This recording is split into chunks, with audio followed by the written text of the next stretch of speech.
Monsieur Maigret, je vous écris parce que vous seul pouvez m'aider. La vieille Léonie est morte. Il paraît qu'on l'a tuée. On a dit que c'était mon père et on l'a mis en prison. Je crois qu'on l'aime pas, mon père, parce qu'il ne va ni au café ni à l'église. Mon père, c'est Monsieur Gastin, le maître d'école, et je suis son fils. C'est pas lui qui l'a tué, la Léonie, même si elle était méchante avec tout le monde. Avec Mandrake et Guy l'Éclair, vous êtes mon héros préféré. C'est pour ça que je vous écris. Je sais que si vous venez, ça sera pour de vrai. Alors, je vous attendrai. Voilà. Moi, c'est Jean-Paul Gastin. Vous me trouverez dans la maison près de l'école.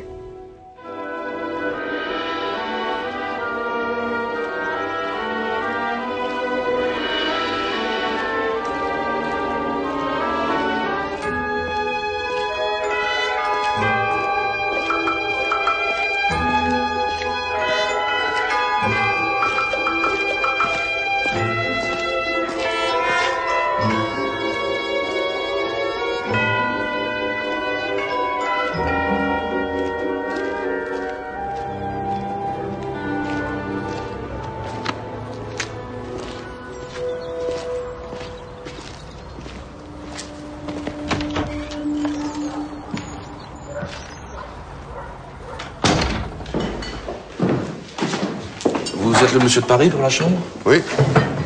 Louis Paumel, avec un P, comme Pommeau, comme Pinot, comme Pinard. C'est juste pour ce soir, la chambre? 2 ou 3 jours. Je sais pas pourquoi je vous ai demandé ça, vous êtes la seule et unique réservation de l'année. Jusqu'il y a 2 ans, on avait un amiral. C'était le seul qui aimait la flotte ici. Je vous demande pas de remplir la petite fiche comme ça. Divisionnaire. Ça veut dire quoi, divisionnaire? Ça veut dire qu'on peut enquêter sur l'ensemble du territoire. Eh ben, nous y sommes. Même pour une petite vieille comme la Léonie? Ou un petit vieux. Ah ben, monsieur le commissaire, les petits vieux ici, c'est Marcelin Rateau, boucherie fine, marchand d'eau, maréchal Ferrand, Félicien Cornu, facteur, toujours à pied parce qu'il n'y a plus qu'un bras, et Théo Goumard, adjoint au maire, sans profession, et monsieur Bermond, l'instituteur remplaçant. On peut manger quelque chose? Ce que vous voulez. Vous avez des huîtres? Ah, ça, impossible, c'est la morteau pendant 5-6 jours. Quand la marée est au plus faible, avec la pleine lune en plus, les huîtres, tous ces trucs-là, vaut mieux pas. Hein. Thérèse, monte la valise de monsieur le commissaire, tu veux? La pleine lune, ça porte malheur. Même au coquillage. Ce soir, j'ai de la très bonne blanquette. Ah bah va prendre la blanquette. Qu'est-ce que vous en pensez? Vous l'avez déjà vu, le Gastin? Ah non, pas encore. Drôle de famille. T'appelles ça une famille, toi? Moi, je dirais plutôt une portée. De toute façon, dès qu'on franchit la Loire en direction du Nord, c'est des drôles de gens, hein? Vous êtes d'où, vous, monsieur Bermond? Du Pas-de-Calais. Qu'est-ce que je disais?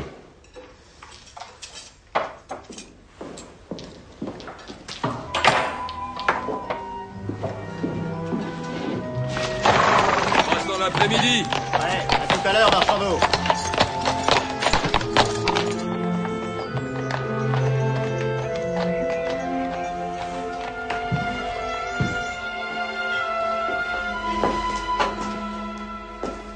Vous voulez un café? Volontiers.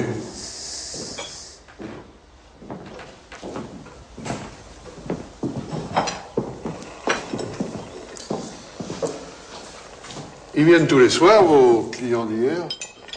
Ce ne sont pas des mauvais bougres. Ils en disent plus qu'ils n'en pensent.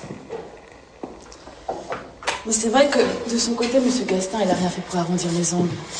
Déjà qu'il venait de Paris. Je dis pas ça pour vous, hein, monsieur le commissaire, mais ici, Paris, ça plaît pas. Elle, la Léonie, elle était ici chez elle. Alors, elle aurait pu faire un effort. C'était une vieille bique, d'accord, mais de là à la provoquer. Par exemple. La cloche.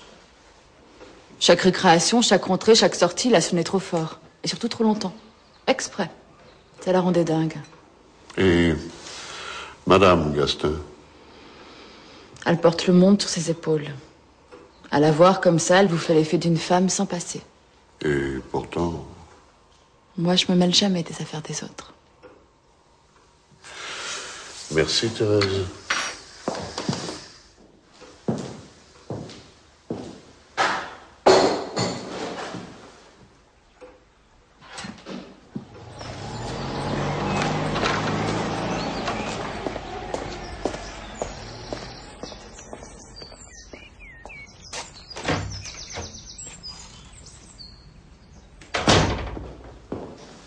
Bonjour. Yann Valois, commissariat de La Rochelle. Vous permettez? Vous ressemblez à vos photos, monsieur le commissaire. C'est moi qui ai retenu votre chambre. Vous connaissez le pays? Oh oui, j'ai connu La Rochelle il y a une dizaine d'années. Quand je suis arrivé ici, j'ai senti l'odeur de la mer, bien sûr, mais aussi celle de certains souvenirs pendant la guerre. Si besoin était, ce serait une autre bonne raison de ma présence ici. Comment est-il, le petit Gastin? Ça m'a l'air d'un garçon posé, équilibré, bon élève. Il est en 7e, à 10 ans, c'est pas mal. Sa lettre m'a touché. Et vous êtes venu? Pourquoi pas? Voilà, c'est ici que ça a eu lieu. C'est arrivé comment? Elle passait son temps aux fenêtres à cracher son venin sur les uns et les autres. Même les enfants y avaient droit. Il y a 3 jours, elle a dû y rester quelques secondes de trop. Elle a été tuée d'une balle de carabine d'une précision incroyable, diabolique. D'habitude, une balle de 22 ferait pas de mal à une mouche à 50 mètres. Sauf avec une balle longue. L'autopsie nous le dira. Vous voulez entrer? Non, plus tard. La boucherie aussi est en face. Ici, tout est en face, c'est bien ça le problème. Il y a aussi une porte derrière avec vue sur l'école. Qui est en face aussi. Et réciproquement.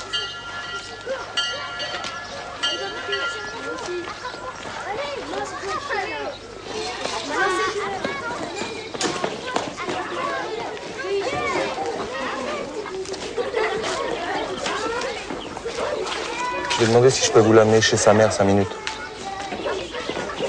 Attends! J'ai vu sa culotte!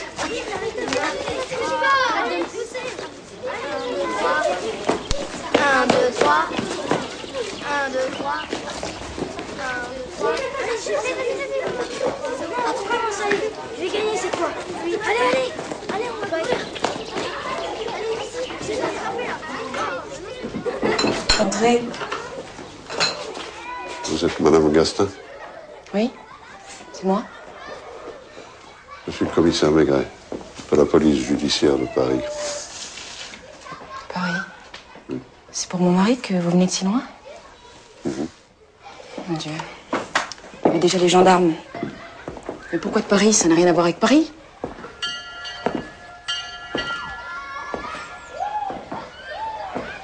Ça fait beaucoup de monde contre mon mari. Pas forcément contre. Ma présence peut lui être utile aussi. Bonjour, Madame Gastin. Excusez-moi, Monsieur Bermond, l'instituteur, préfère garder Jean-Paul avec ses camarades. Il dit qu'à la sortie de 4 heures, ce serait préférable. Il a raison. C'est Monsieur Gastin. J'avais deviné. Vous l'avez vu? Pas encore. Si vous avez quelque chose à lui donner. Oui, sa veste de laine. Je sais qu'il fait toujours froid en prison. Vous pensez qu'ils vont le garder longtemps? Il n'est pas coupable, vous savez. Nous avons été élevés dans le respect des autres. Jamais Lucien n'attentera à la vie de qui que ce soit. Même pas pour défendre la mienne. C'était le rêve pour les Gastin à Courbevoie. Ils avaient été nommés ensemble à l'école communale après la naissance de leur fils. Ça s'est vite transformé en cauchemar par sa faute à elle. Elle s'est laissée séduire par un professeur d'éducation physique, Alain Chevasseau. Ça s'est terminé dans la rue avec du sang. Mesdames. Où j'en étais? Ah oui, les 2 femmes en sont venues aux mains. La légitime de Chevasseau et Madame Gastin. Résultat, colonne vertébrale touchée pour Madame Chevasseau, impotente pour un bon bout de temps, et pour Madame Gastin, un poignet brisé, en étoile. Et qui avait commencé? Bon, l'enquête a hésité sur ce point. Madame Gastin a hérité d'un non-lieu. Après le scandale, Chevassou a quitté l'école. Et eux, on les a mutés ici. Je sais pas comment les gens du village ont appris l'histoire. L'accueil avait déjà été froid, mais après, quand ils ont su, c'est devenu l'enfer. Une histoire de coucherie, vous pensez?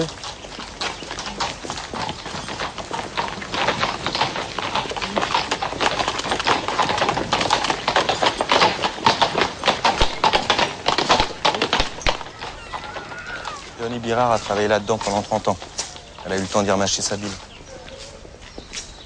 Et vous croyez que c'est elle qui a raconté aux gens du village l'histoire des Gastins à Courbevoie? En tout cas, c'est ce que Gastin a pensé, de là à l'accuser de vengeance. Cela dit, dans sa première déposition, il s'est emmêlé les pinceaux. Il a déclaré ne pas s'être absenté entre 10h et 10h15, heure du crime. En réalité, il est sorti 10 minutes. Le temps d'aller chez lui chercher les copies de la dernière rédaction qu'il avait corrigée la veille. Là, il jure n'avoir jamais quitté l'enceinte de l'école. Si Gastin prétend qu'il n'a pas quitté le périmètre de l'école, comment expliquez-vous que le petit Cellier ait pu le voir de la fenêtre de sa classe, sortir de l'armise où son fils rangeait sa carabine? Et ça, juste au moment du crime. Comment expliquez-vous ça? Ça, je sais pas. C'est pour ça que je suis content que vous soyez venu. Ah bon? Cellier. Plomberie, chauffage, ferblanterie. Madame Cellier est la nièce de la victime. Elle hérite? Paraît que non. Léonie Birard l'avait déshéritée, histoire de famille. Et elle avait de l'argent, Léonie, à part sa maison. Vous savez ce qu'on dit dans la région? Où il y a une vieille sorcière, il y a toujours un vieux trésor. Alors allez savoir.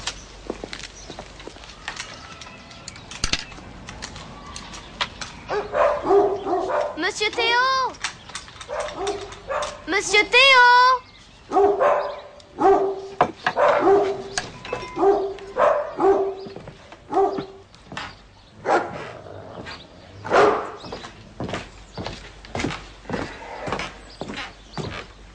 Oui.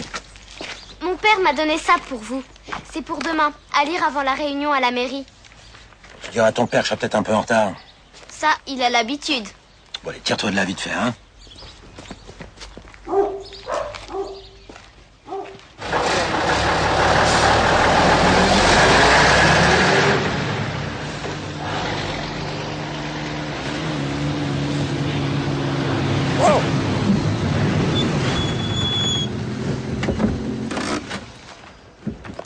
Je suis le carte plus de La Rochelle. Impossible de doubler. C'est vous que je voulais voir, commissaire. Docteur Bressel. Xavier Bressel. Il y a les curés de campagne et puis il y a aussi les médecins de campagne. C'est moi dans le village. Hein. Je voulais absolument vous avoir à dîner. Pourquoi pas ce soir? Hein, ma soeur fait constamment la gueule. Elle a un caractère de cochon, avec une exception, bien sûr, pour le bon Dieu. C'est pour ça qu'elle fait bien la cuisine. Divinement.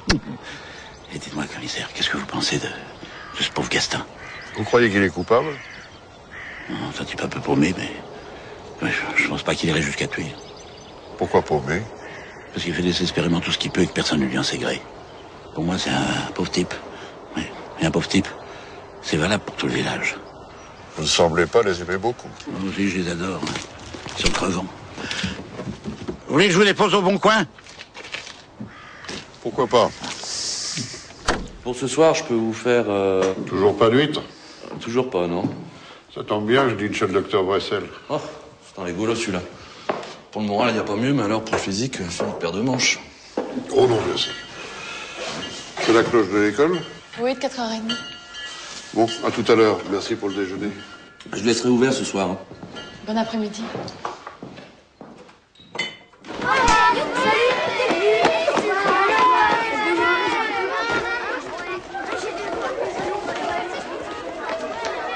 Dis donc, il est là, Jean-Paul Gastin? Évidemment. Tout ça, je le vois pas. Là-bas. Il reste en études tous les soirs. De toute façon, il habite là. Ah.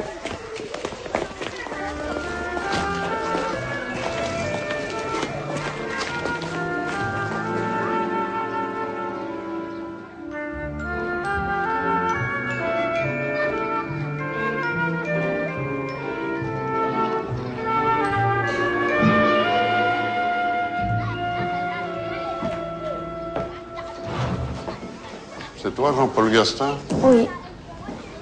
Je suis le commissaire Maigret. Le vrai? Le seul. Assieds-toi. Alors tu m'as envoyé une lettre. Oui. Parbleu. La justice est la même pour tous. C'est votre nouveau maître qui vous donne ça à étudier. Il a beau dire, moi je crois pas, c'est que des mensonges. T'es un peu jeune pour dire des choses comme ça, non? Je vois que t'es déçu. Tu t'attendais à voir arriver Guy Leclerc. J'ai parlé à ton papa. Il t'embrasse, il va bien. Vous lui avez dit, pour ma lettre? Si tu préfères que ça reste entre nous. Je sais pas. Dis-moi, Jean-Paul, t'es toujours tout seul comme ça, t'as pas d'amis? Pas des vrais. Il y a Marcel, mais c'est un menteur. Ce qu'il a dit sur papa, c'est pas vrai. D'où il était, il a pas pu le voir. Et à part Marcel? Il y a Joseph. Mais en ce moment, il est pas là. Il est blessé, il peut plus marcher. Tous les deux, ils m'aiment pas vraiment. Je suis pas d'ici et je suis fils de l'instituteur. Quand j'ai une mauvaise note, ils disent que je suis bête. Quand j'en ai une bonne, ils disent que c'est grâce à mon père. Celle que je préfère, c'est Louise.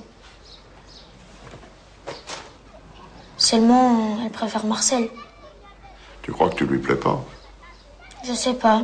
Je suis pas sûre. Dis donc, je vois pas la remise de ton père, où elle est? D'ici, on peut pas la voir. Il faut aller de l'autre côté. Ah.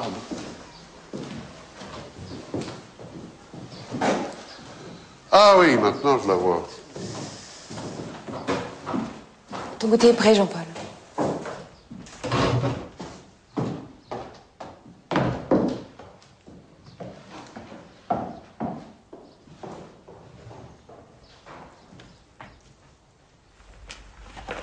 Si vous saviez comme je m'en veux, monsieur le commissaire. C'est moi qui suis responsable de tout. Moi qui ai gâché leur vie à tous les deux. Je ne sais pas comment cela va finir. Je me refuse à croire que les tribunaux condamnent un innocent. Comment vous l'avez trouvé? Très bien, très calme. On vous a dit pour Courbevoie? Alain Chevassou. J'ai connu Lucien quand j'avais 15 ans. J'ai su tout de suite que c'est lui que j'épouserais.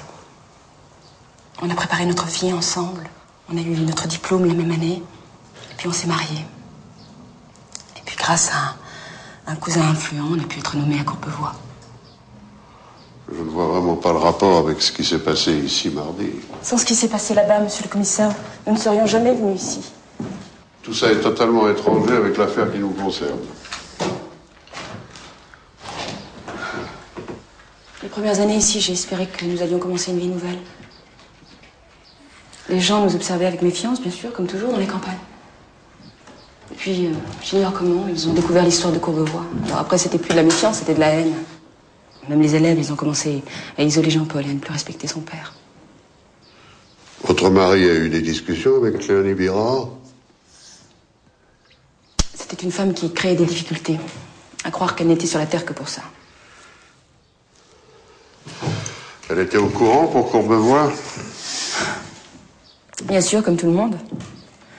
Seulement, elle avait un mauvais fond. On est bien obligé de le reconnaître. Elle me tirait la langue. Elle me lançait des mots orduriers quand je passais devant chez elle. Remarquez, quand j'étais chez moi, c'était pareil. Il suffisait que je sois à la fenêtre pour qu'elle se retourne et trousse ses jupes. Est-ce que je peux encore poser une ou deux questions à Jean-Paul?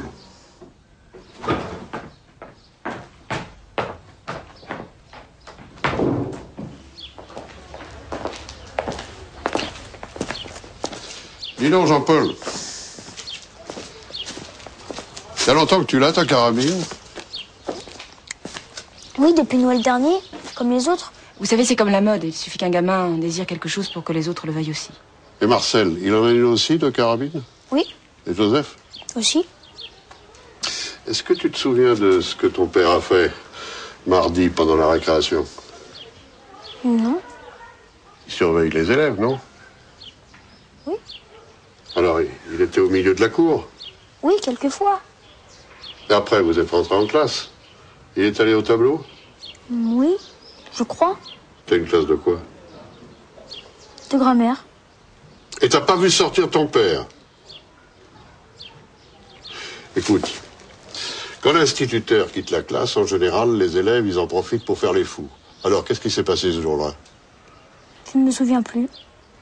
Il n'y en a pas un qui est allé à la fenêtre? Marcel Cellier, le fils du ferblantier.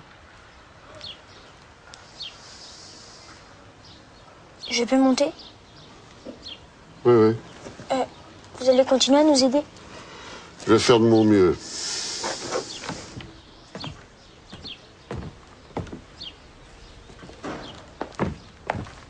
Ah, il a du caractère. Mais garde tout à l'intérieur. Je l'ai pas vu pleurer depuis qu'il est bébé. Vous n'avez pas entendu le coup de feu? Non, j'ai rien entendu. Les fenêtres étaient fermées. Vous m'avez dit que les gens d'ici n'aiment pas votre mari. Y en a-t-il un au village qui le déteste particulièrement? Oui. Certainement. Théo Goumar, l'adjoint au maire. Nos jardins se touchent. Il commence à boire dès le matin dans son cellier. Et puis vers 10-11 heures, il est au bon coin chez Pommel et il continue à boire jusqu'au soir. Il ne travaille pas? Non, ses parents possédaient une grosse ferme. Lui, il n'a jamais travaillé de sa vie.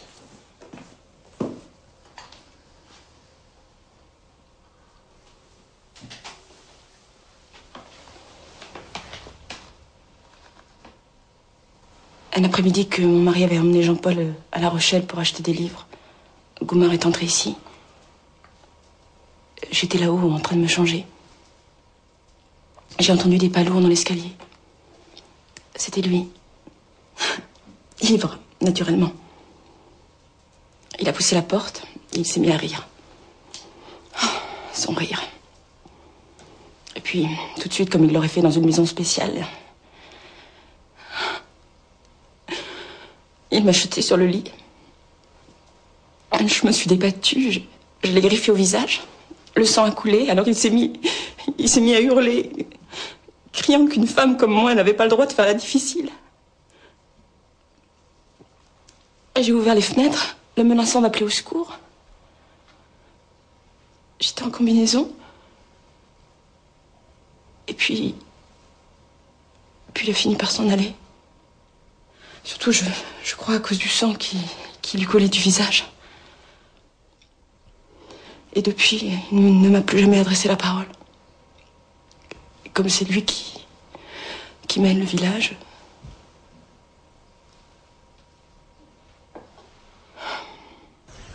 Qu'est-ce que vous faites, là? Attention, le v'là.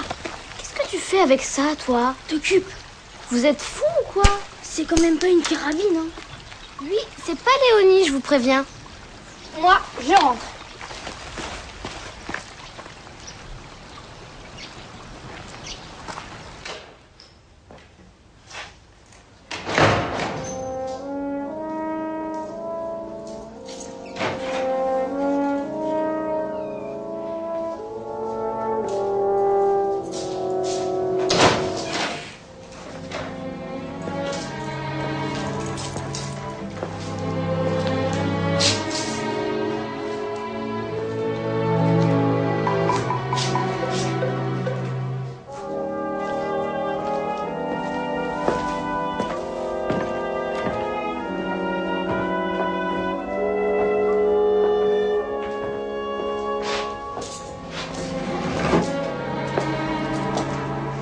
Ne vous gênez pas. C'est vous les commissaires de Paris? À votre avis? Oui. Et vous, c'est qui? Maria. On m'appelle Andalouse. Ah, et pourquoi? Devinez, je m'appelle Guardia Lopez. C'est moi qui m'occupais de Madame Birard et de la maison.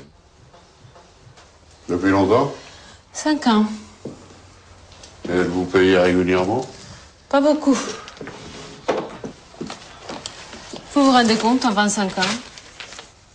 Elle était chef postière, c'est ça? Oui. Et son grand amusement, comme vous le voyez, c'était de cacher des lettres, de les détourner un peu au hasard. Et pourquoi faire? Du mal. Rien que du mal.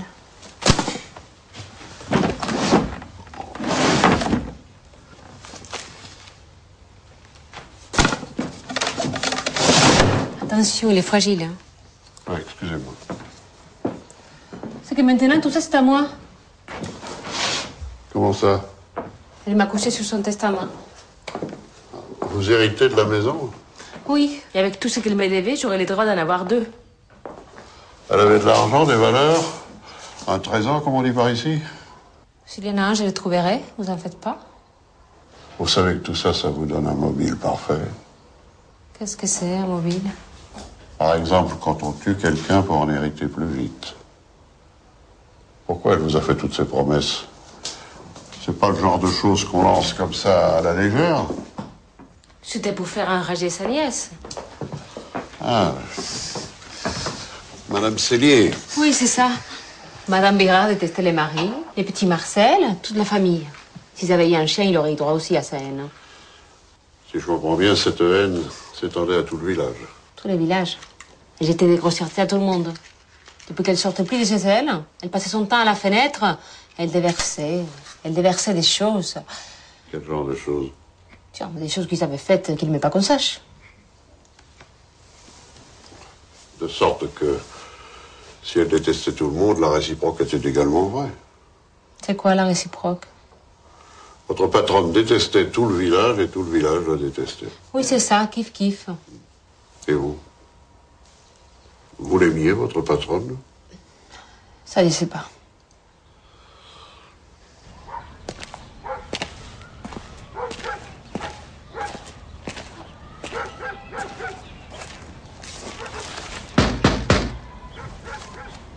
Dites donc, j'ai trouvé tout ça chez Léonie Bérard. Qu'est-ce que ça veut dire? Je le savais qu'il y avait eu du courrier détourné. Normal. Les banquiers détournent des fortunes, les notaires des héritages, et les hommes politiques l'argent public. Alors, le postier détourne les lettres. Bravo, félicitations. Quand j'ai commencé comme stagiaire, elle s'amusait déjà à ça. Je lui en avais fait la remarque. Vous savez ce qu'elle m'avait dit?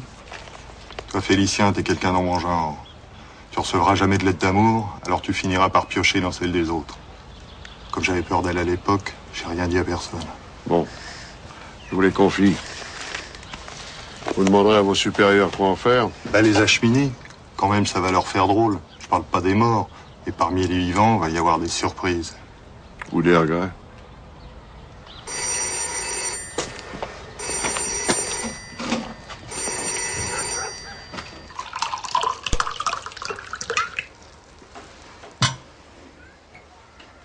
Santé. Santé.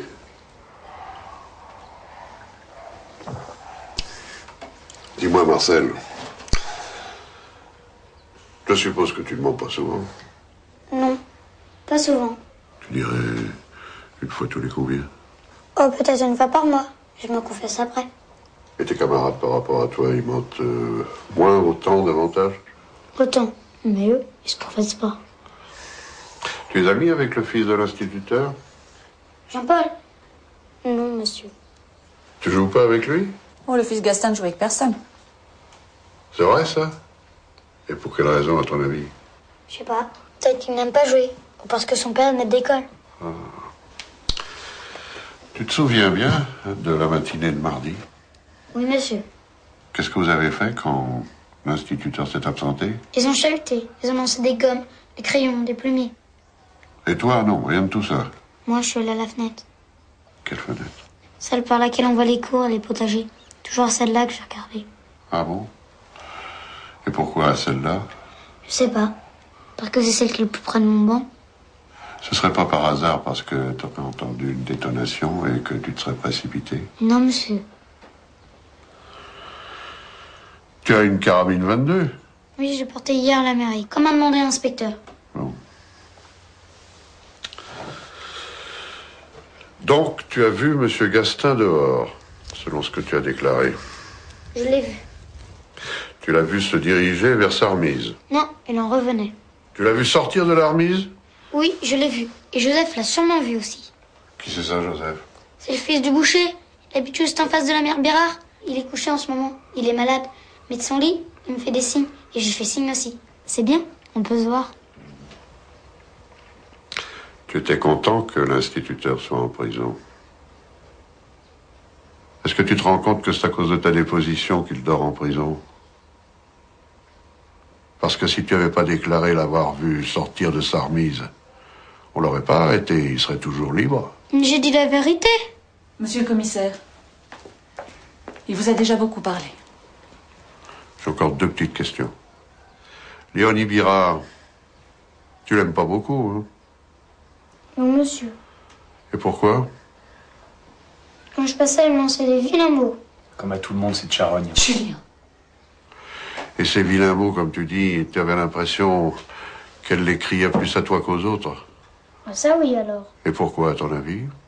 Parce qu'elle en voulait à maman d'être mariée avec papa. C'est pas juste pour la maison et pour l'argent. Bon, ça suffit, Marcel. T'as pas des devoirs à finir? Allez, file. Il disait ça comme ça. Hein. Vous avez un fils intelligent. Nous l'élevons du mieux que nous pouvons. Je pense pas qu'il lui arrive souvent de mentir. Non, merci.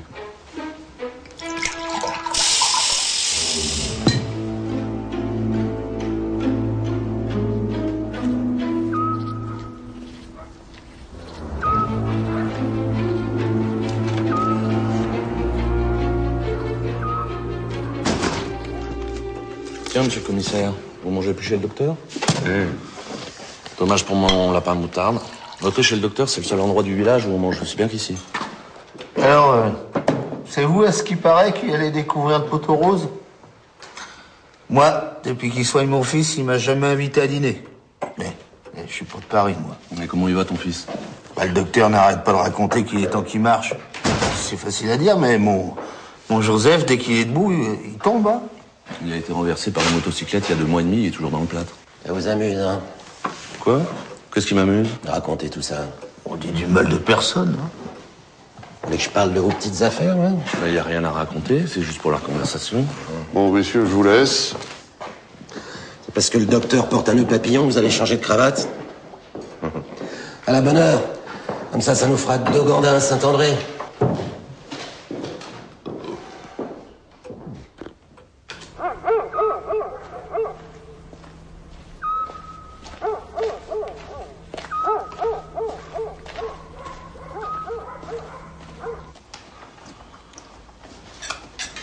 Il y avait une chance sur 1000 pour que la balle lui fasse du bobo. Ou alors, à bout portant. Mais alors là, non, je suis formel. Le coup a été tiré à distance. À quelle distance, selon vous? Disons environ entre 80 et 100 mètres. Ça élargit considérablement le champ des possibilités, ça. J'en attendais pas moins du corps médical, il complique tout.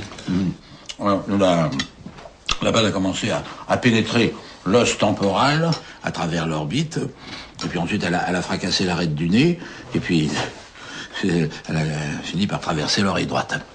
Et à ce moment-là, je pense que la Birard était largement morte. Hein. Savez-vous, commissaire, savez-vous bien. Le saignant est à gauche et le trait cuit à droite. On n'a jamais retrouvé la balle.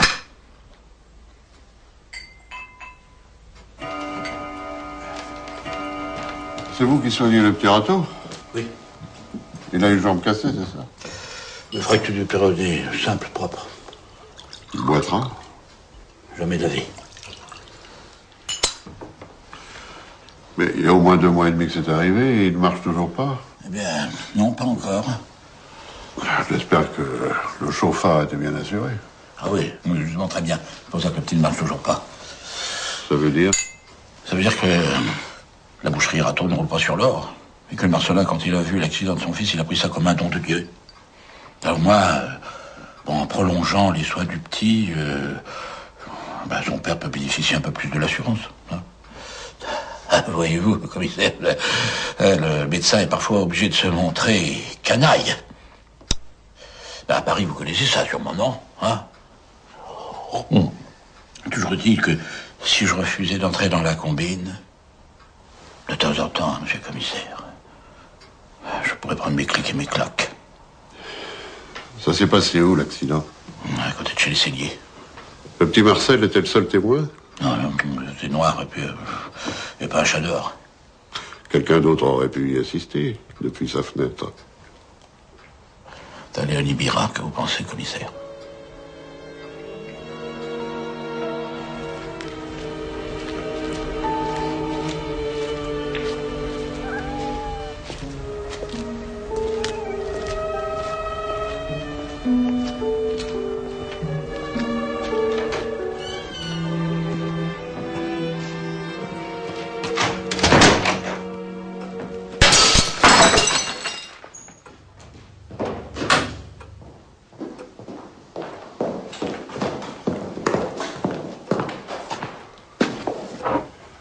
C'est vous qu'on visait?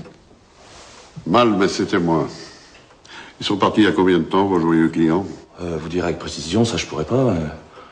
Théo, par exemple, il est allé dormir ailleurs. Il a une tendresse sur Royan. Il a l'air agressif comme ça, mais c'est un calme. Non, il jouerait pas à ça. C'est quelqu'un de raisonnable. Et l'autre pochard, là, qui lâche pas le comptoir? Marcelin Rateau? Lui, avec le nombre de Pernod qu'il écluse, il serait pas foutu de tenir une arbalète. Je suppose que vous allez me raconter la même chose du maréchal Ferrand. Marchand d'eau? Alors lui, c'est un poltron, mais alors là, un vrai. Il y a même des jours où il a peur de taper sur son enclume. Non, si je passe en revue, j'en vois aucun capable de faire un coup pareil. Ça vient d'ailleurs. Oh, vous foutez de ma gueule, Pommel. À vous entendre, ce sont des petits anges, vos abonnés de la bouteille. Eux, à force de boire et vous de les encourager, vous avez perdu tout sens moral. Vous baignez dans la méchanceté, le mensonge. Pour vous, la vie n'est qu'une mascarade imbibée d'alcool. Un champ de tir où chacun vise n'importe qui, n'importe quoi. Résultat, la mort d'une malheureuse. Et tout le monde est content. Tout le monde s'en fout. Malheureuse, c'est elle qui rendait les gens malheureux. Taisez-vous. En temps ordinaire, j'ai besoin d'une semaine, mais là, dans cette affaire, en moins de 2 jours, j'ai tous les suspects qu'il me faut. Vous, Pommel, et tous les autres, responsables de la mort de Madame Birard.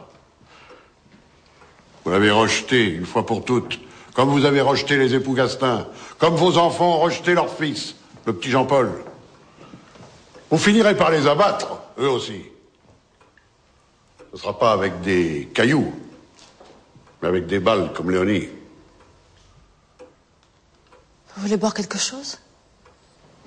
Ouais, tiens, un petit calva.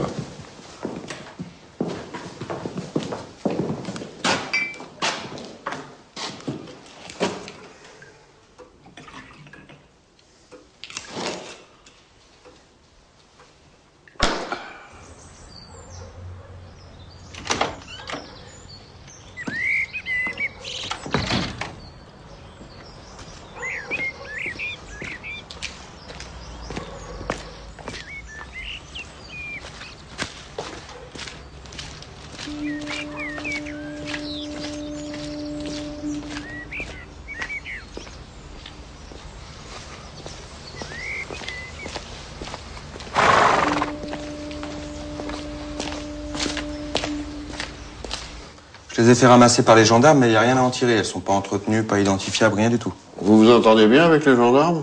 Vous savez, ici, on a au moins une chose en commun, eux et nous. Non seulement on ne confond pas vitesse et précipitation, mais on n'aime ni l'une ni l'autre. Alors on marche main dans la main.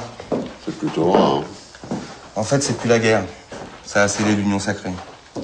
À propos, vous voulez qu'ils ramassent aussi les lance-pierres? Ah, bonne idée. Vous êtes passé à l'auberge? Oui, ils avaient déjà changé le carreau. C'est la liste des habitants que je vous ai demandé? Oui, j'ai ajouté quelques voisins proches, mais ceux-là viennent pas à l'auberge, ils ont compris. Je vous ai mis aussi les copies de mes derniers interrogatoires et les dépositions. En somme, je les connais presque tous. Vous voulez procéder comment? Que je les amène ici? Non, j'irai les voir. Chez eux, ils se montreront peut-être plus bavards, enfin, espérons. Bon, ben, je vais rentrer sur La Rochelle. Ah, monsieur Gastin voudrait des livres. C'est l'endroit idéal, la prison, pour bouquiner. Demandez aux enfants comme ils aiment la lecture. Le père et la mère du bébé ont été obligés de faire un voyage d'une journée. Ils ont laissé leur enfant à la garde d'une femme de chambre. Ils rentrent le soir. Nous avons laissé Annette à Paris pendant cette journée d'absence. Une excellente femme de chambre, Clémentine, qui la venait et qui l'adore, la gardait. Mais voici qu'en rentrant chez nous, Clémentine, en larmes, vient nous ouvrir la porte. Ah, madame, ah, monsieur Julien, quel malheur. La petite est malade, on ne sait pas ce qu'elle a. Mon Dieu, quel malheur. Nous nous précipitions dans la chambre de bébé. Elle était couchée, sa petite figure sortait seule des draps. Une pauvre petite figure Il voudrait le rouge et noir et du Sarthe. Je sais pas si ça va ensemble. Pardon.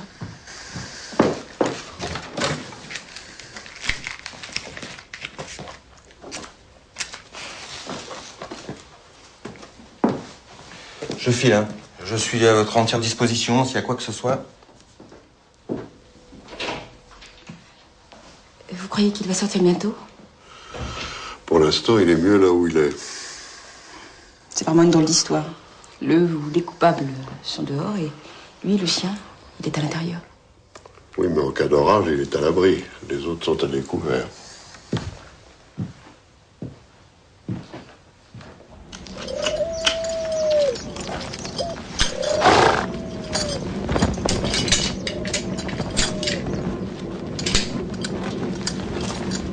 Vous n'avez pas entendu la détonation? Comment j'aurais entendu? Ce que je sais, c'est que ce jour-là, à 10h, je m'occupais du cheval du fils Pouchet. Voilà. Ah bon?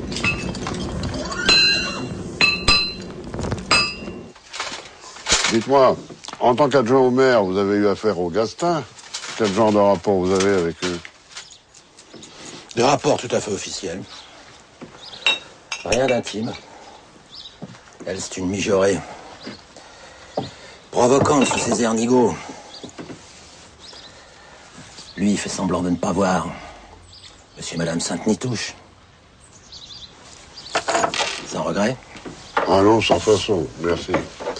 Pas si tôt. Comme moi, jamais avant 10h.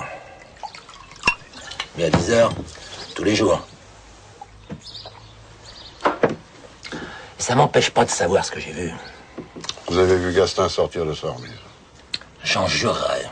Avec une carabine à la main? Pourquoi pas?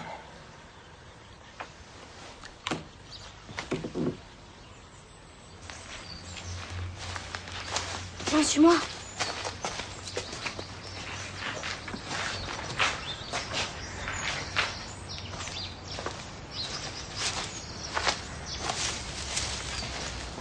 Les voilà. Attention, Louis! Au secours, mon chevalier Marcel, au secours! J'arrive! Lâchez la princesse! En garde! Lâchez-moi! C'est déjà fini l'école? Ça passe vite, hein? Ça dépend des jours. Ah, on se connaît, toi. Ah, nous deux aussi, on se connaît. T'es bien la fille du maire? Et eux, c'est qui? Ils habitent pas le village, ils sont dans une ferme après le cimetière.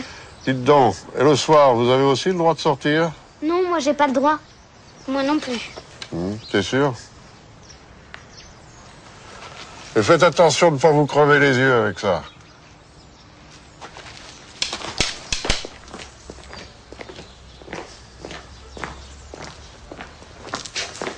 Ah, je cherche votre fils, le petit Joseph. Qu'est-ce que vous lui voulez?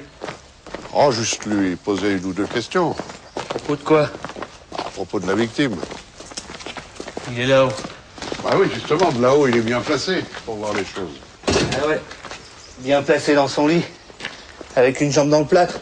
Il peut pas bouger d'un millimètre. Qu'est-ce que vous voulez qu'il voie, hein? Joseph! Oui! Je pars livrer. Laisse la clé sur la porte, j'attends Marcel! Marcel, c'est son meilleur ami. Il a l'air peut-être un peu trop content de lui, mais enfin... Comme le mien est un peu timide, ça compense. Je l'ai laisse seul. C'est pas toujours facile, hein. Sa mère est morte, il avait 3 ans. Remarquez, c'est un bon garçon. Mais il faut pas l'embêter. Alors revenez plutôt un jour au chalat. Hein?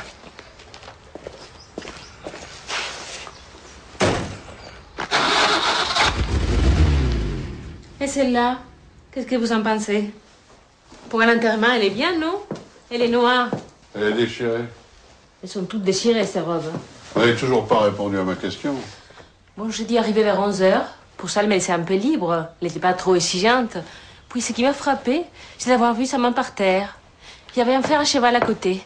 Comme s'il avait voulu le prendre. Puis après, j'ai vu sa tête.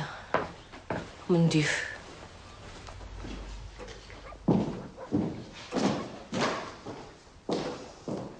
En fait, ils sont très bavards, nos habitués. Mais ça dépend avec qui. Si ça dépasse les limites de la commune, ils comprennent plus. Ou ils font semblant. Enfin, ils se ferment comme des huîtres. Pour eux, un autre département, c'est déjà une langue étrangère. Alors, vous, l'instituteur et même moi, il faudrait presque leur parler avec les mains pour les forcer à nous écouter. Même vous. Je suis de Nantes. C'est pourtant pas loin. Mais moi, je préférais ici.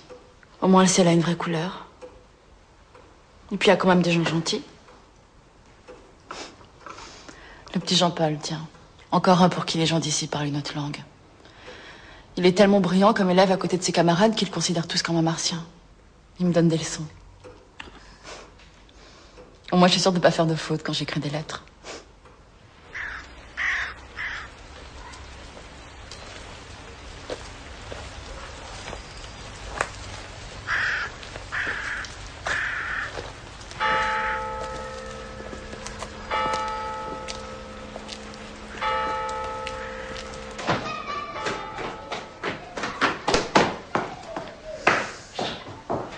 Dis donc, Jean-Paul, ton copain Joseph, l'accidenté, il va jamais regarder à sa fenêtre depuis qu'il est blessé? Si, 2 ou 3 fois je l'ai vu, on s'est même fait signe.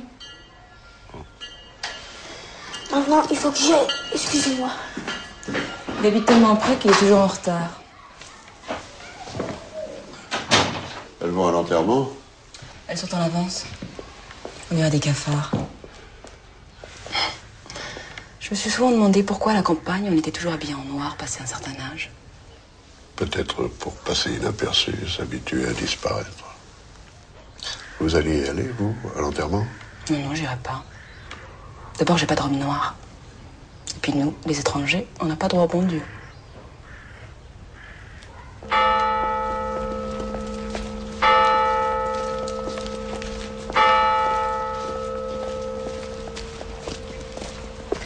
Vous n'avez pas vu le commissaire? Il est parti tôt ce matin. C'est vrai qu'il a été prié. Il n'a pas une tête à fréquenter le petit Jésus. Peut-être qu'il le suspecte aussi. Je sais pas pourquoi je l'ai pas entendu arriver. Tu rentrais chez toi en courant, c'est ça? Ben oui. Bah, vous étiez ensemble? Tu l'as entendu arriver, la moto, toi? Oui, j'ai frayé. C'est pour ça que je me suis arrêté et que le motard m'a cogné dedans. Bah alors, tu l'as vu arriver, le motard? Il faisait nuit et puis il allait vite. Ses feux étaient allumés? Je m'en souviens pas, monsieur. Il en a pris du temps pour s'arrêter. J'ai cru qu'il s'enfuyait. Pourtant, dis donc, tu gueulais comme un âne. J'avais mal. Et à cause de ça, tu peux pas te lever, donc tu peux pas voir ce qui se passe dehors. Si, en me penchant comme ça, je pouvais voir les copains. Et mardi matin, à 10h, tu te souviens si tu as regardé dehors? Je me souviens pas.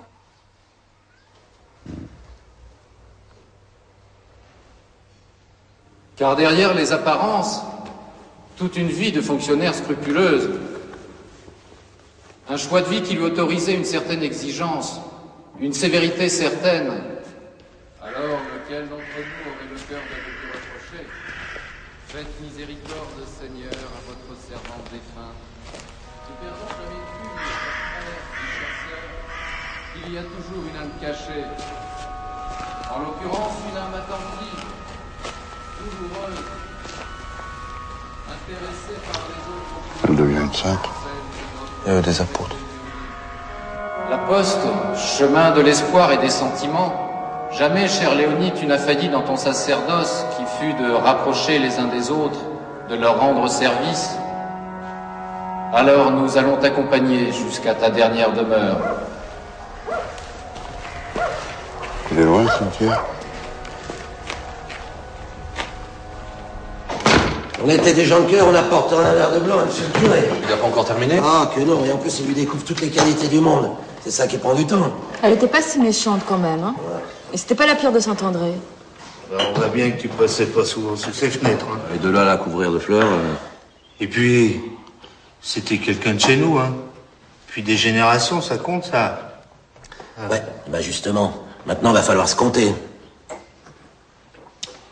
Paix à son âme.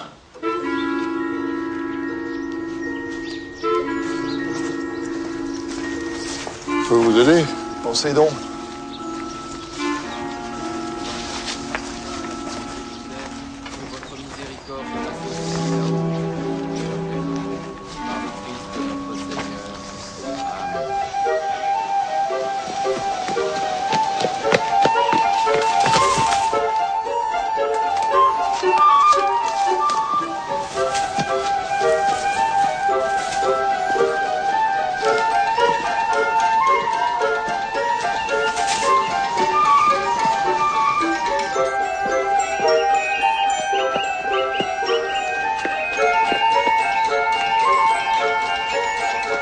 Pourquoi t'es chaud? Vous m'avez fait peur. Il n'y a aucune raison. Allez, viens. Qu'est-ce que tu regardais, là-haut? Les gens. Tu peux pas regarder tout le monde en même temps. Qui en particulier? Hein? Tu cours vite, dis donc. T'étais pas à l'église, pourquoi?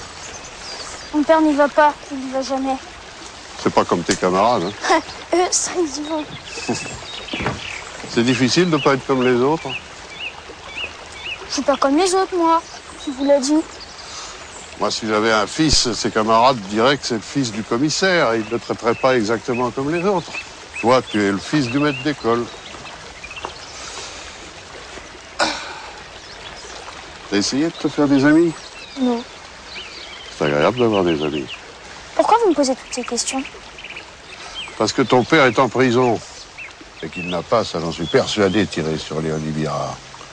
Et par conséquent, c'est quelqu'un d'autre qui l'a fait. Marcel prétend qu'il a vu ton père sortir de la remise. Et toi, tu affirmes qu'il ment. Tu n'as pas dit ça par jalousie. Je ne suis pas jaloux de Marcel.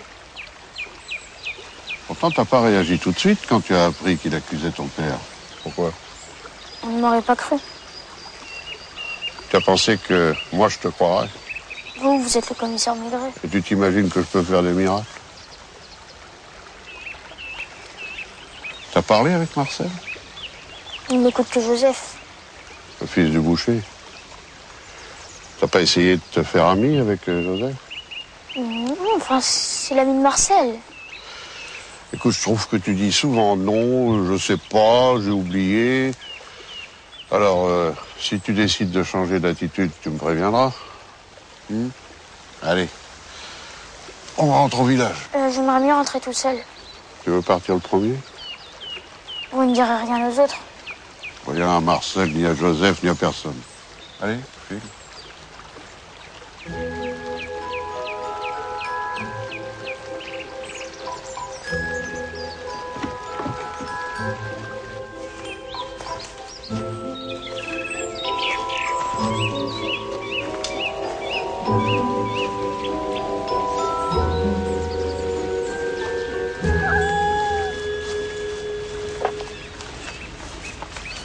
Allez, allez, allez, va-t'en.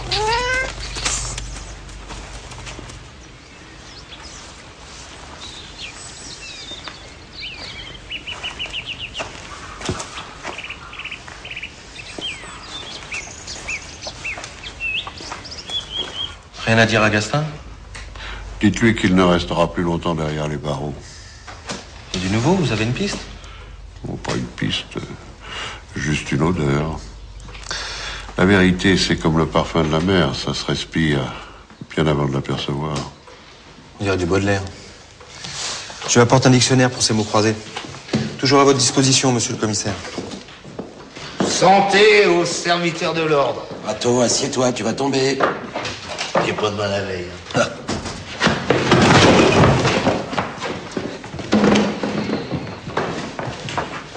Vous aviez raison de vous mettre en colère l'autre soir, c'est pas joli.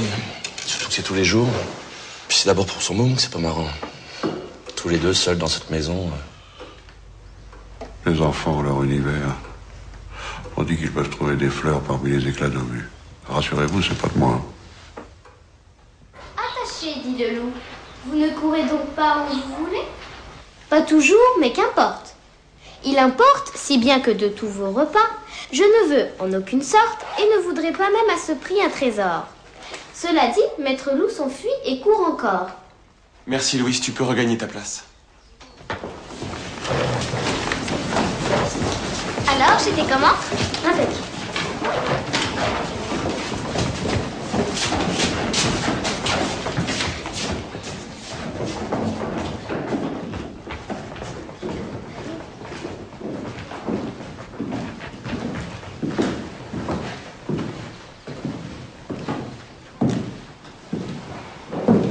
La fenêtre ouverte là-bas, c'est bien celle de Joseph.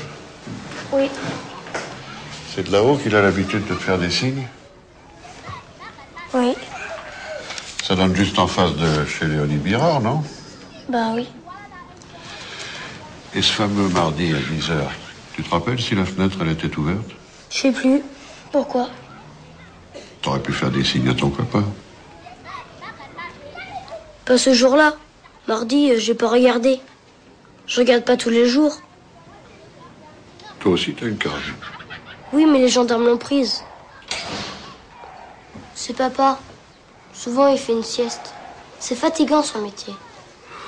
T'as raison.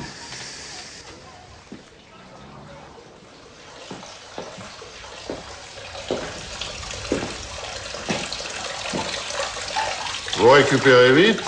Pour se démolir à l'alcool, il faut une sacrée santé. Qu'est-ce que vous êtes venu faire ici, vous, hein? Vous êtes venu interroger le petit? Je vous avais dit de pas venir l'embêter quand je suis pas là. Et vous êtes là? Non, je voulais seulement m'assurer qu'il peut marcher, si nécessaire. C'est les assurances qui vous ont demandé? Qui m'ont demandé quoi?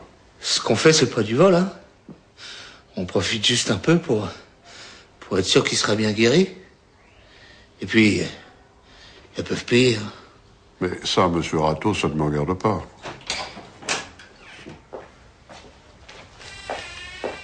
J'ai pris un dessert pour les petits. Vous vous occupez aussi de monsieur Rateau? Mais oui, notre maison, elle est calme maintenant. Il n'y a plus rien à y faire, alors je viens aider ici. Quel désordre, hein?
C'est ouvert.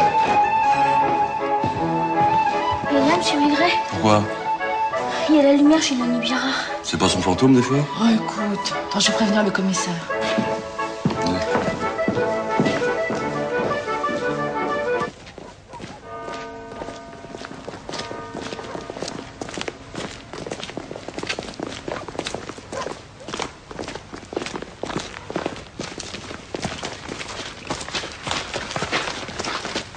Allez, rentre vite chez toi.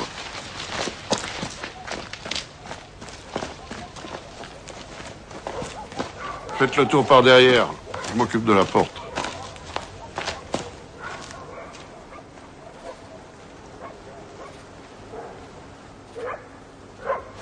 Chez moi, j'ai rien fait. Lâchez-le, Pommel. Viens par ici, toi.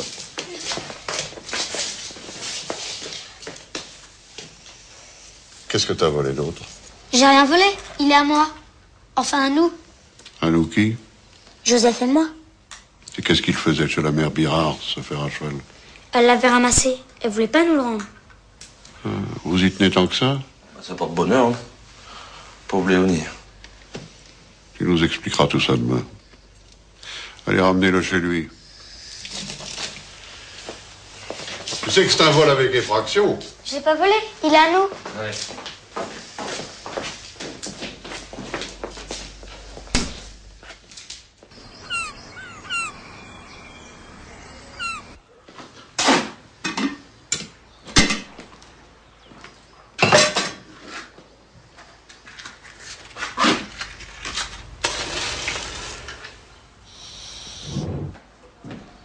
Quelle horreur. Il est même pas frais, ce café. Pas terrible. Alors, vous en êtes? Vous l'avez vu, votre fantôme? Oui. C'est lui le coupable? Non. C'est pas la peine de venir de si loin. Eh bien, c'est comme ça. Ni coupable, ni mobile. Après tout, c'est peut-être un accident. C'est vrai, c'est quelquefois un accident, une maladresse. Mais c'est souvent un assassinat. J'aime pas ce mot. Alors là, vous me surprenez beaucoup. C'est pas son genre, gamin. À leur âge, on n'a pas encore un genre. Julien, il y a un monsieur qui te demande, c'est pour son filtre à eau, une histoire de volume réglementaire, je crois. Enfin, je comprends pas ce qu'il fait. Mais comment il est entré? En cassant un carreau. Mon Dieu. Mais il aurait pu se faire mal. Lui qui peut pas supporter la vue du sang, même que je me demande toujours comment c'est possible qu'il fréquente le fils du boucher. Mar! Pourquoi en faire un cheval? Mar, tu peux voir avec le père Marieur, il aimerait qu'on coupe sa facture en 3. Dis-lui que tu veux bien, mais fais-toi prier qu'il comprenne que c'est la dernière fois. Il n'y a pas comme les riches pour les lâcher avec un élastique.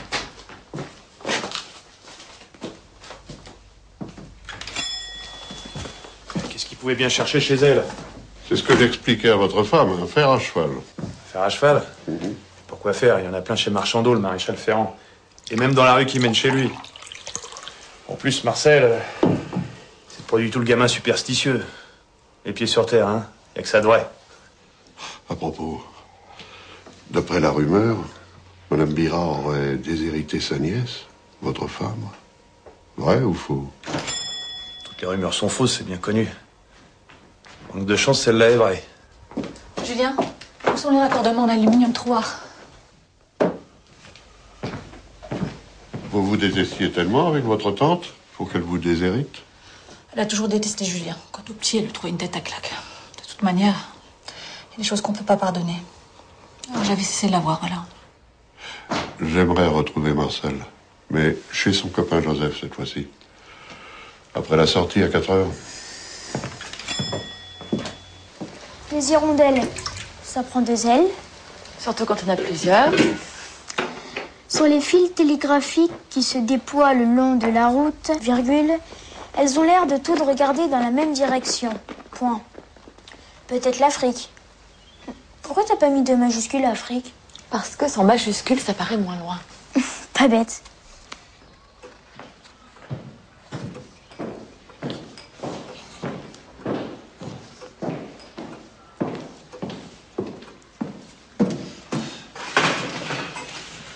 Combien de fautes à la dictée? 3. Comment t'as écrit hirondelle, toi? Bah avec 2 ailes, comme tous les oiseaux. Plutôt bel homme, hein, le commissaire, tu trouves pas? Ça y est, ça recommence. Tu les aimes tous, hein? Oh, tu exagères, j'ai jamais été aussi fidèle. Que tu dis.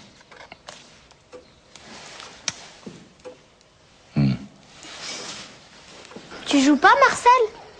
Non, pas aujourd'hui. Tu manges pas? J'ai pas faim.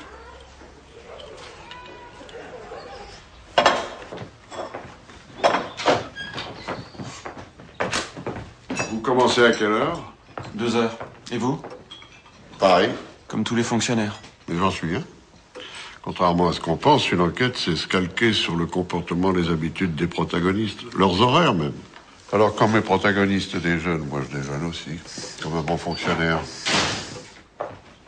Je peux pas rentrer chez Léonie. Il n'y a plus la clé sous la porte de la cuisine. C'est moi qui les ai. Vous allez y retourner tous les jours? Il faut que j'aille trier les linges. C'est fou ce qu'elle en avait. Elle sortait plus, mais elle se change 2 fois par jour. J'y vais. Allez, moi aussi. Stratégiquement, vous êtes on ne peut mieux situé. Hein. D'ici, vous pouvez voir l'école, le logement des Gastins, leur remise. De ce côté, la fenêtre du petit Joseph. Et pour finir, l'arrière de chez Léonie. Si je comprends bien, celle-là, c'est de la veine qu'elle a été tuée devant dans son salon. C'est la seule chose qu'on puisse pas voir d'ici. D'ailleurs, c'était déjà une chance de son vivant. Comme ça, elle pouvait pas m'insulter. Venez. Vous savez quoi? Vous leur faites peur ici. Je ne fais peur qu'à ceux qui ont quelque chose à cacher. C'est pour moi, vous dites ça? Vous et tout le village. Et vous, monsieur le commissaire, vous n'avez rien à cacher? Malgré votre grade, vous êtes un homme comme tout le monde, avec vos envies, vos petitesses, non? Qu'est-ce que vous dissimulez? Parce que dans la police, hein, pour cacher ses turpitudes, il n'y a pas mieux. Hein? Allez, tiens, ça s'arrose. Jamais pendant le service. Oh, on dit ça. Moi, je le dis et je m'y tiens. Question de volonté et de responsabilité. Il est vrai que c'est pas ce qui vous étouffe, monsieur l'adjoint. Bien sûr que je sais que le petit Joseph peut se lever. Je l'ai vu plusieurs fois à la fenêtre. Et alors? Il triche? C'est normal, les enfants ont peur de nous. Autant qu'on a peur pour eux. Et mardi, entre 10h et 10h15, vous l'avez vu? Je regarde pas tout le temps.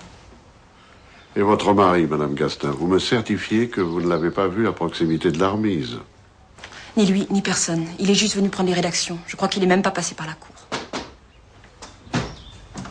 Bonjour, madame Gastin. Bonjour, commissaire. Je vous cherchais partout, il y a du nouveau. L'examen balistique montre que la balle est une balle longue. C'est bien ce qu'on pensait. Probablement tirée à hauteur de la victime. Ou alors elle a levé la tête au moment du coup de feu. Pourquoi faire? Pour regarder quelqu'un en hauteur. Voici le premier souvenir de ma vie. Et il date de loin. J'avais 2 ans, une bonne... Martial, ça suffit. Est-ce que vous pensez qu'un enfant est capable de tuer pour jouer? Le vouloir sûrement, le faire, je pense pas. Par contre, pour aider quelqu'un, réparer une injustice, ça, pourquoi pas. Vous avez une idée derrière la tête? Vous pensez quand même pas au petit Joseph? Marcel et Jean-Paul étaient en classe. Seul Joseph est susceptible de répondre à cette interrogation. Mais il est blessé, cloué à son lit. Oh, cloué. Ça l'a pas empêché de venir plusieurs fois coller son nez à la fenêtre. Oui, mais alors le petit Marcel, il était à la fenêtre de la classe, il l'aurait vu tirer.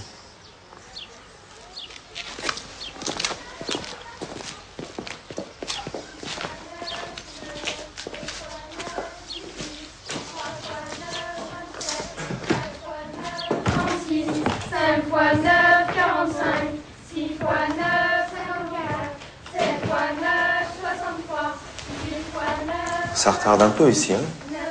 Ah, ils ont pas de chance, les malheureux. Vous pouvez ranger vos affaires. Et vous sortez en silence.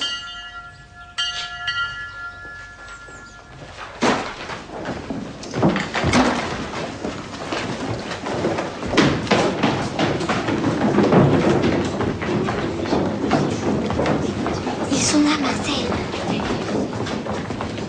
Marcel, viens voir. Dis donc, Joseph, c'est bien ton meilleur ami. Oui, monsieur. S'il avait fait quelque chose de grave, et de très grave, tu le dirais, toi qui ne mens jamais? Ça dépend. Ça dépend de quoi? S'il me le demande. Et si moi je te demande? Allez voir la petite. Tiens. Assieds-toi. Quel âge tu as? 8 ans. Moi, j'ai une fille, elle a 9 ans. Dis donc, tu les connais bien, Marcel et Joseph? Vous allez me trouver particulièrement curieux, mais votre fer à cheval, auquel tu tiens tant, toi, qu'est-ce qu'il faisait chez Léonie Bira? C'est à cause de ça que j'étais blessée. On rentrait de chez Marcel, la vieille était à la fenêtre, elle nous insultait avec des gros mots. Elle était comme folle. Je sais pas ce qu'il nous a pris. On s'est mis à lui lancer des bouts de branches, du gravier, des cailloux, tout ce qu'on pouvait trouver. Alors, elle a fermé sa fenêtre. Le fer à cheval, c'est moi qui l'ai aperçu. Il brillait dans l'herbe. Je l'ai ramassé et puis je l'ai lancé. C'est moi qui l'ai lancé, en plein dans la vitre. Elle a hurlé, on a pris peur et on s'est mis à courir vers chez Joseph. Et c'est à ce moment-là que le motocycliste m'a renversé. Et le mois qui a suivi, toi à cause de ta jambe cassée, et toi à cause de tes parents et l'héritage qui vous passait sous le nez, vous n'avez pas décoléré une minute et vous avez préparé votre vengeance. Et ce fameux mardi, entre 10h et 10h15, c'est pas M. Gastin que tu as vu près de sa remise, mais ton copain Joseph à sa fenêtre, une carabine à la main. J'ai rien vu du tout. Vous avez voulu lui faire peur. Vous inventez tout. Joseph et moi, on n'aurait jamais voulu viser aussi bien. Et de toute façon, j'étais dans la classe. Pas Joseph. Il est malade, il peut pas bouger. Eh ben, on va voir s'il peut pas bouger.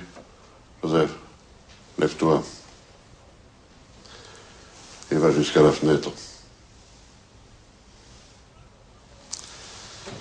Prends ton temps. Allez!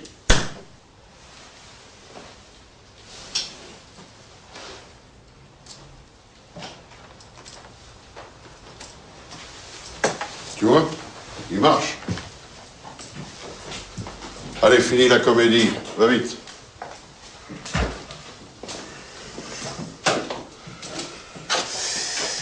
Tiens, imagine que c'est ta carabine. Tu vois la fenêtre de Madame Birard, là-bas? Eh bien, fais comme si tu tirais dans sa direction. C'est ça que tu as vu depuis ta salle de classe? J'ai jamais vu ça, monsieur, je vous promets. Oui, c'est comme pour l'instituteur. Tu sais, quand on ment une fois, on peut mentir des tas d'autres fois. Dis-lui que c'est pas vrai. Pourquoi? Parce que c'est pas vrai. Pas exactement. J'ai jamais voulu la tuer. D'abord, je visais un oiseau qui était là, sur la branche. Puis, je sais pas pourquoi, j'ai vu la fenêtre de la mère Birard ouverte. Elle, je l'ai pas vue venir. J'ai appuyé sur la gâchette. Tu te rends compte de ce que tu es en train de raconter? Ce sont des choses qui ne s'inventent pas, n'est-ce pas, Marcel? Vous allez me mettre en prison? Je ne sais pas, mais votre instituteur, lui, il va en sortir. Et après? Après, c'est le juge qui décidera. Et il fera la leçon à son père, parce qu'en définitive, c'est lui le responsable. Pourquoi mon père? Il en est pour rien, lui. Il était pas là, il est jamais là à 10h le matin. Et où il était? Je sais pas. Au Bon Coin ou en tournée? Tu sais très bien que son travail, la tournée, c'est l'après-midi. Et le bistrot, c'est à l'heure du déjeuner. Alors où il était? Je sais pas. Ce que je sais, c'est qu'il est jamais loin de moi. Même quand il est pas là. Et ce fameux mardi, il était pas là? Entre 10h et 10h15? Je l'aurais entendu. Tu confonds pas avec le lundi ou le mercredi, non? C'est Maria. Elle vient tous les jours maintenant. Je suppose que tu n'as rien à ajouter. Non. Vous deux, vous ne bougez plus de cette pièce. Je vais voir ton père. À propos, quel est le meilleur au lance-pierre? Je sais pas, monsieur. Évidemment.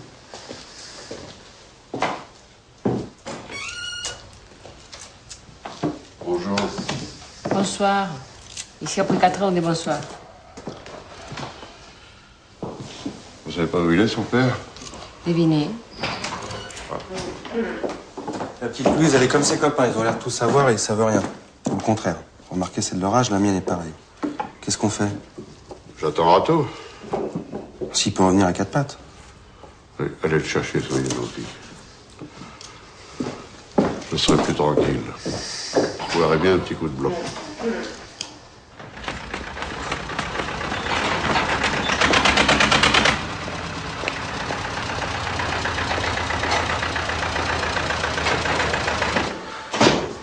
Il est où, Marcelin Rato? Bah, on l'a mis dans la petite chambre, il dort depuis le déjeuner. Enfin, il devrait avoir fini de cuver maintenant. Vous voulez que j'aille vous chercher? Non, d'abord, je bois un verre, je suis assoiffé. Ah ben il est plus fort que son chef, lui. Il se cache pas quand il a soif. Allez le chercher.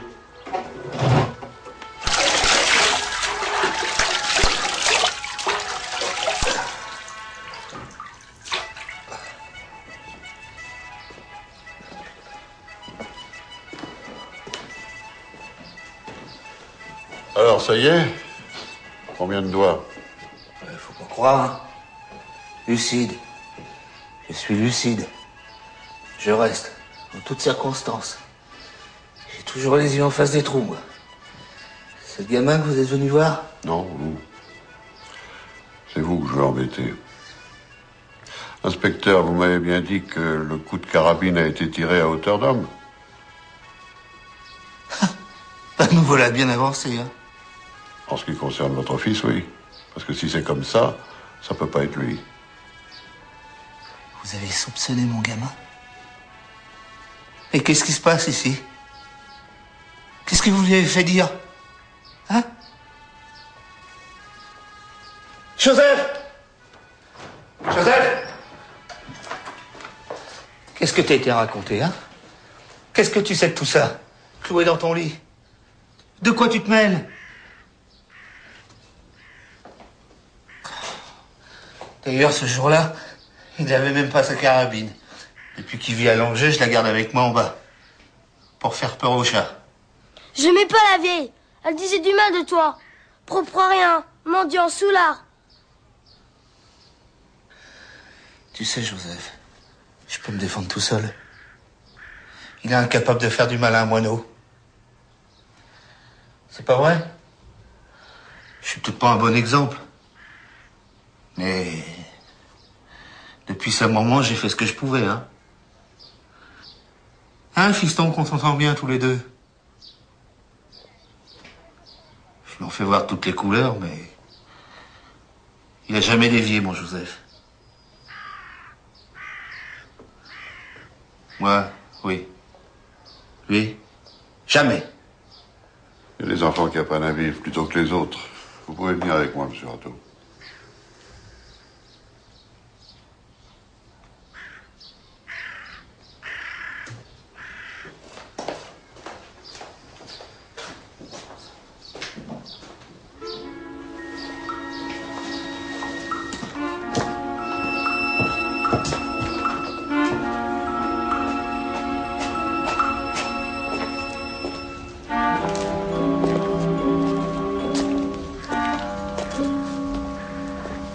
Ce matin-là, à 10 heures, vous étiez déjà ivre, monsieur Rateau. Non, pas vraiment.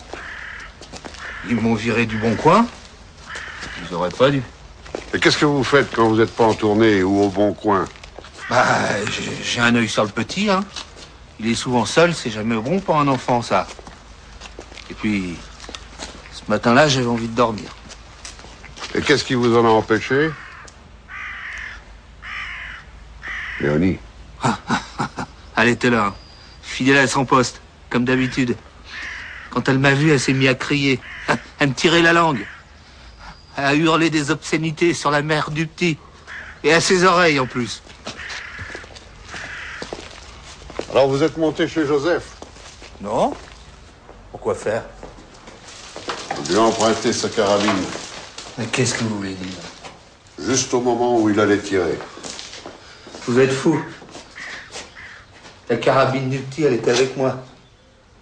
Ça, c'est un aveu, monsieur Rateau. C'est rien du tout. Sauf qu'elle méritait bien une leçon. Une bonne leçon peut-être, mais la mort, je ne pense pas. C'était un accident. Un accident, une maladresse. Pourquoi pas un assassinat, monsieur Rateau? Vous aussi, vous avez peur du mot? Monsieur Rateau? Bon, vous allez prendre quelques affaires et dire au revoir à Joseph. Pour aller où? Racontez tout ça au juge d'instruction, y compris les faux aveux de votre fils, en espérant que ça le pousse à l'indulgence.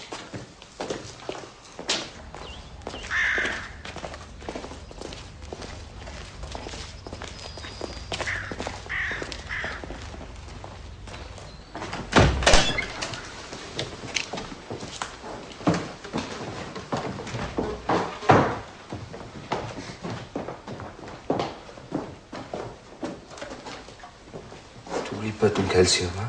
Oui.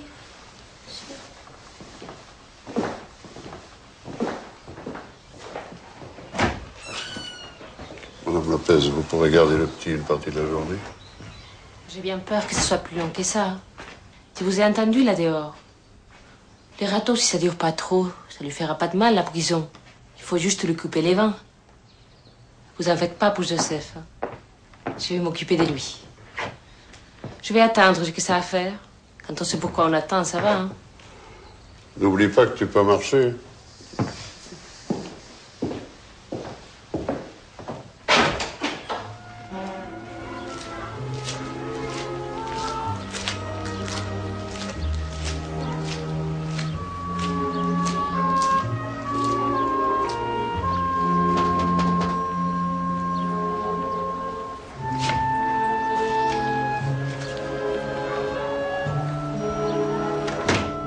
Y a quelqu'un?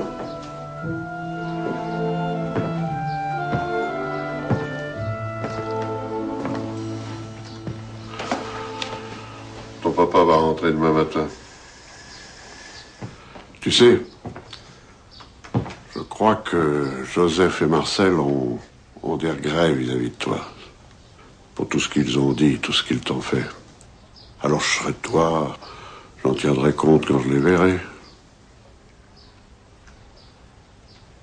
Ta maman est là? Oui. Je peux lui dire au revoir? Vous partez? Eh oui.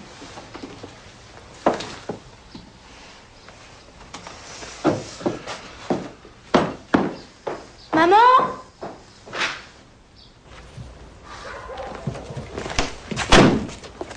Vous êtes sûr que vous voulez pas profiter de la voiture?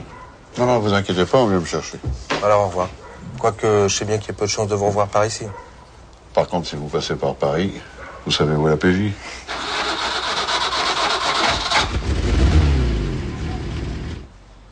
T'as fini tes devoirs, Jean-Paul? Non, pas encore.